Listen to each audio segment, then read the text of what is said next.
Hi, Isaiah. I'm going to read you a book called The Saggy, Baggy Elephant. Are you ready? Here we go. The Saggy, Baggy Elephant.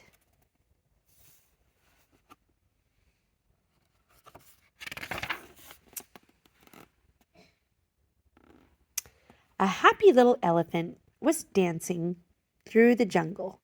He thought he was dancing beautifully. 1, 2, 3, kick. But whenever he went 1, 2, 3, his big feet pounded so that they shook the whole jungle. And whenever he went kick, he kicked over a tree or a bush.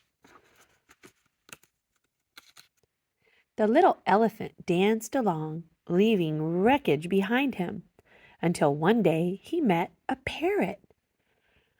"Why are you shaking the jungle all to pieces?" cried the parrot, who had never before seen an elephant. "What kind of animal are you, anyway?"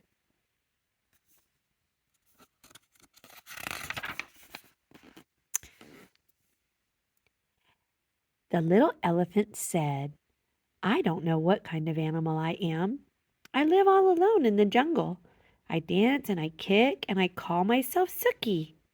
It's a good sounding name and it fits me, don't you think?" "Maybe," answered the parrot, "but if it does, it's the only thing that does fit you. Your ears are too big for you, and your nose is way too big for you, and your skin is much, much too big for you. It's baggy and saggy. You should call yourself Saggy Baggy." Sookie sighed. His pants did look pretty wrinkled. "I'd be glad to improve myself," he said, "but I don't know how to go about it. What shall I do?" "I can't tell you. I never saw anything like you in all my life," replied the parrot.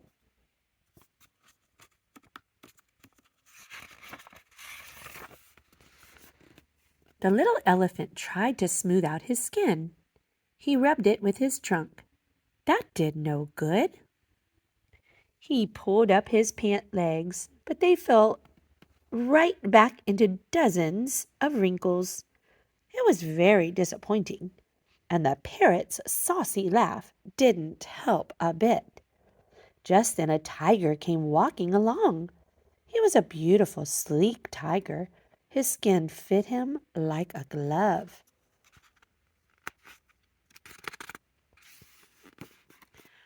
Sookie rushed up to him and said, "Tiger, please tell me why your skin fits so well.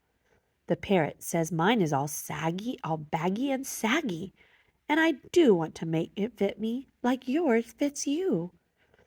The tiger didn't care a fig about Sookie's troubles, but he did feel flattered and important, and he did feel just a little mite hungry. "My skin always did fit," said the tiger. "Maybe it's because I take a lot of exercise. But," added the tiger, "if you don't care for exercise, I shall be delighted to nibble a few of those extra pounds of skin off for you." "Oh, no, thank you. No, thank you," cried Sookie. "I love exercise. Just watch me." Sookie ran until he was well beyond reach.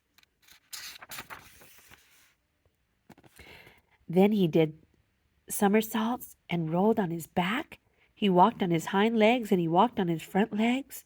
When Sookie wandered down to the river to get a big drink of water, he met the parrot. The parrot laughed harder than ever.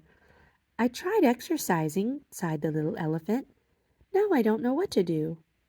"Soak in the water the way the crocodile does," laughed the parrot. "Maybe your skin will shrink." So Sookie tramped straight into the water.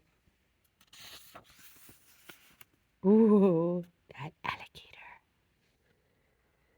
But before he had soaked nearly long enough to shrink his skin, a great big crocodile came swimming up, snapping his fierce jaws and looking greedily at Sookie's tender ears.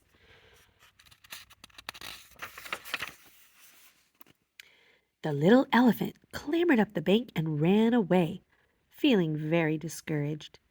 "I'd better hide in a dark place where my bags and sags and creases and wrinkles won't show," he said. By and by he found a deep, dark cave, and with a heavy sigh he tramped inside and sat down. Poor Sookie. Suddenly he heard a fierce growling and grumbling and snarling. He peeped out of the cave and saw a lion padding down the path. "I'm hungry," roared the lion. "I haven't had a thing to eat today. Not a thing except a thin, bony antelope and a puny monkey and a buffalo, but such a tough one, and 2 turtles, but you can't count turtles. There's nothing much to eat between those saucers they wear for clothes. I'm hungry. I could eat an elephant." And he began to pad straight toward the dark cave where the little elephant was hidden. "This is the end of me, sags, bags, wrinkles, and all," thought Sookie, and he let out one last trumpeting bellow. Oh, he scared that lion. Just as he did, the jungle was filled with a terrible crashing and an awful stomping. A whole herd of great gray wrinkled elephants came charging up, and the big hungry lion jumped up in the air, turned around, and ran away as fast as he could go. Sookie peeped out of the cave, and all the big elephants smiled at him. Sookie thought they were the most beautiful creatures he had ever seen. "I wish I looked just like you," he said. "You do," grinned the big elephants. "You're a perfectly dandy little elephant." And that made Sookie so happy that he began to dance 1, 2, 3, kick through the jungle with all those big, brave, friendly elephants behind him. The saucy parrot watched them dance, but this time he didn't laugh, not even to himself. The end. I hope you liked it. I love you.